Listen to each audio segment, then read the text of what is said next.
Hey everybody, how's it going? A lot of you watched my video that I did a few weeks ago where I said, Rand, New York is begging businesses to leave. And that video, the TLDR of it, is that I got a fine that could be potentially up to $15,000 that I eventually got settlement papers for after I did the video where I could settle for $500 because I was selling a laptop and I did not have an entry in the Leads Online database that said who I purchased the laptop from. I explained that I don't purchase laptops from customers because everything in New York City that someone tries to sell you is stolen. The only devices that I resell are devices that are recycled, meaning that the customer left it here, we alerted them after 3 months, 6 months, 9 months, text message, email, phone call, never hear from them, and eventually I sell the device and move on. Since I do not purchase devices, I do not have a record of the purchase.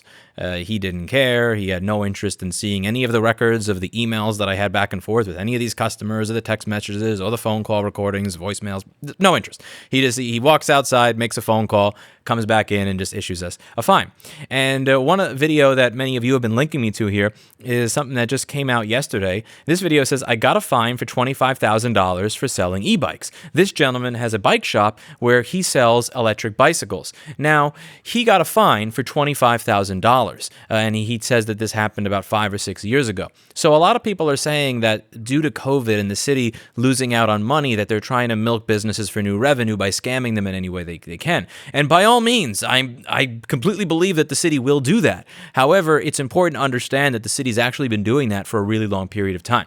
Now, many of you may be thinking, well, electric bikes are illegal, so he deserves this. An important thing to understand is that there are different types of electric bicycles. Now, the law that exists, it happened, I think, after 2004, as he explained, there was a 16-year-old kid that crashed and died on some mini gas bicycle, whatever thing, and because one person died, they created this restrictive legislation that banned e-bikes for everybody. Because, if one person died in a car, we would definitely get rid of cars for everybody. So the way it works is that a throttle assist bike is illegal. So if I, press a button and I can go, or I turn the handle and I can go, that is illegal. The whole way it works is that it's illegal if it can be propelled without human assistance. So if I just turn it and the bike's going on its own, that's illegal. However, a pedal assist bike is not illegal. What pedal assist means is that the bike itself cannot operate as a motorcycle. It can't go on its own. You need to pedal. What the motor does is it makes your pedaling easier. So if you push, it's going to push a little bit harder because the motor is assisting you in pedaling. These types of bikes were never considered illegal under the law. He explained this to the inspector, and he didn't care. He said that the inspector didn't even look around the store. He literally walked in and wrote a violation. He never went behind the counter to look at the bikes. He never asked about them. He never tried it out or anything like that to see if he was selling ones with throttles. He didn't care. He gave him a fine for $25,000 anyway. He said, well, I'm not going to sign this because you're telling me I'm doing something that I'm not doing. The law does not say that this is illegal. And the inspector says, well, if you don't do that, I'm going to call the police and make you sign it. Great job, New York City. And he eventually was able to call up someone from a Veterans Association's office because he was an Iraq War veteran. So he was able to call and get into contact with some people that I can't, because the craziest war that I fought in was the Eli computer guy Rossman Group Pickle War of 2018 and 19 over here. He called up and they said, listen, we don't issue $25,000 fines. That's just incorrect. You're wrong. The city doesn't do this. And then he shows them his fine and it's like, oh, whoops. And they got it taken care of for him. Now, the DCA came in several years later and did the exact same thing. This time it wasn't a $25,000 fine. They gave him a $7,000 fine. And that time he said, you know what, listen, I'm not going to keep, it sounded like from the video, I'm not going to keep calling the Veterans Affairs office to try to get them to pull strings for this, because what I'm doing is not wrong. It's not like I'm pulling out my PBA card because I was speeding to get out of a ticket. I'm not doing anything wrong. So he goes to court, he hires an attorney, and he gets the fine overturned. And what the interesting thing is that they were able to get clarification on the law to ensure that the DCA cannot do this anymore right after City Bike, that was sponsored for I think it was like a $30 or $40 million contract with City over the period of 5 years. When they wanted it to start doing the City Bikes, which are pedal assist electric bikes that you can rent, they immediately clarified the law. And one of the things that's interesting is if you ride around New York City, you'll see that every single Grubhub, DoorDash, seamless delivery person, every single one is using a bike with a throttle. Every single one. Because if you want to do food delivery around the city at the pace that's necessary to pay the inflated rents that as they've gone up to be able to live here, you need to be able to do deliveries faster. The speed that you were doing deliveries at 10 or 20 years ago, that was when your rent was $1,000 cheaper for your apartment or $5,000 or $10,000 cheaper for your restaurant. The demand for these apps like Grubhub and Seamless, how they've increased the use of food delivery being more popular during the pandemic, but above all, the fact that everything's more expensive here, you need to make more money. So the way they do it, the way they make their deliveries is on these electric bikes. And they are literally everywhere. They all have those little Arrow 7s or Arrow 9s. They're not as fast as my bike, but they have a throttle on it. And you don't see people dying left and right on these things. Not at all. And they tried to make these legal a few years ago, but unfortunately, Emperor Cuomo vetoed it. So there was an attempt to make this legal.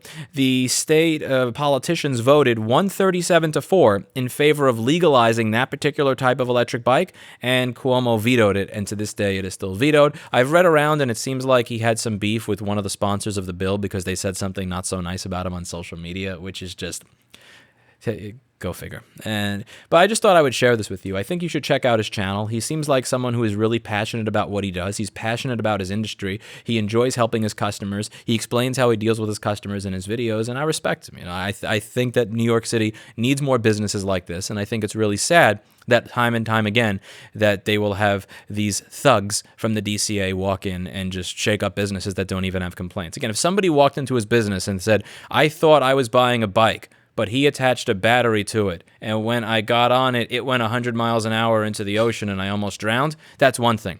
But when you have a business that advertises what they sell, that doesn't have complaints, that has good reviews, there's not a complaint for the business, the customers haven't complained, and they're not even doing anything illegal, and the city just walks in and says, give me $7,000, give me $25,000. Yeah, I know this doesn't count, but I know this isn't against the law, but if you don't sign, I'm going to get the police to make you sign.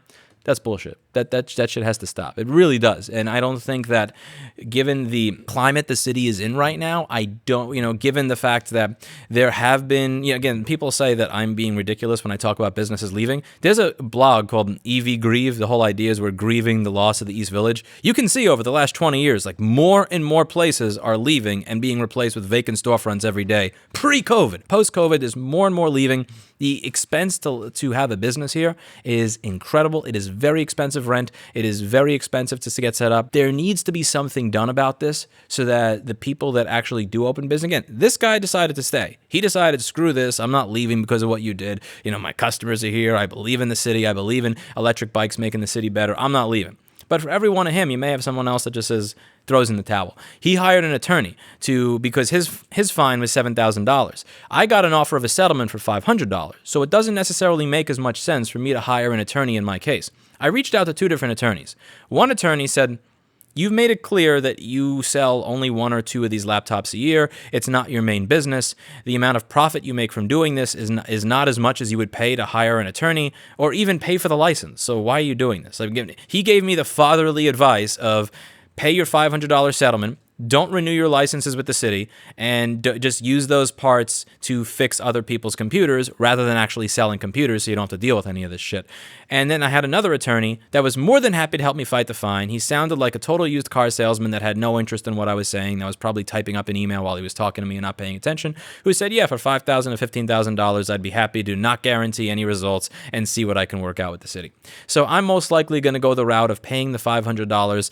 I'm going to pay the $500 of a settlement, but then I'm not going to renew the two licenses that I use to sell these computers, which are $750. So the $500 the city gets up front is going to be made up for by the fact that I'm not going to be renewing these licenses every 18 to 24 months for $750. So I hope the city is quite happy with themselves there. And again, it's not going to change my profit margin at all, because as Steve has explained to me many times, it actually makes more sense to use these parts that people leave here that they never pick up to fix other people's devices. If we are not able to get a new part and they're open to a used one, it makes sense to use them that way because it's actually more profitable.